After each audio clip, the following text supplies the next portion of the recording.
আজ সকালে বাজার থেকে একটা রুই মাছ নিয়ে এসেছি। 1 কিলো ওজনের রুই মাছটা ছিল। আর রুই মাছের তেলটা এত পরিষ্কার ছিল যে লোভ আর সামলাতে পারলাম না, তেলটা নিয়ে চলে এলাম। আর আমাদের বাড়িতে মাছের তেলের চচ্চড়ি খেতে সবাই ভালোবাসে। তার সঙ্গে দেখো বেগুনও নিয়ে এসেছি। বেগুন, আলু, পেঁয়াজটা একটু সামান্য নুন দিয়ে হালকা তেলে ভেজে নিলাম।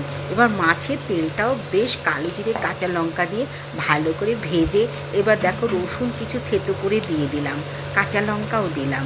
এইবার তেলটাকে আবার বেশ ভালো করে রসুন আর কাঁচা লঙ্কা দিয়ে ভেজে, আর বেগুন আর আলুটা আমি আগে থেকে আলাদা করে ভেজে রেখেছিলাম। এইবার দেখো এই তেলের মধ্যে বেগুন, আলু ভাজা, পেঁয়াজ ভাজা সমস্ত দিয়ে ভালো করে আবার মাছের তেলের সঙ্গে ভেজে নেব। ভালো করে ভেজে নিয়ে এর মধ্যে একটু হলুদ গুঁড়ো আর জিরে গুঁড়ো দিয়ে আবার ভালো করে নাড়াচাড়া করে নেব। নামাবার আগে সামান্য একটু মিষ্টি দিলেই হয়ে যাবে আমার তেল চচ্চড়ি। আমার মতো কারা কারা আছো মাছের তেলের চচ্চড়ি খেতে ভীষণ ভালোবাসো? দেখো আমার তেল চচ্চড়ি কিন্তু রেডি হয়ে গেছে।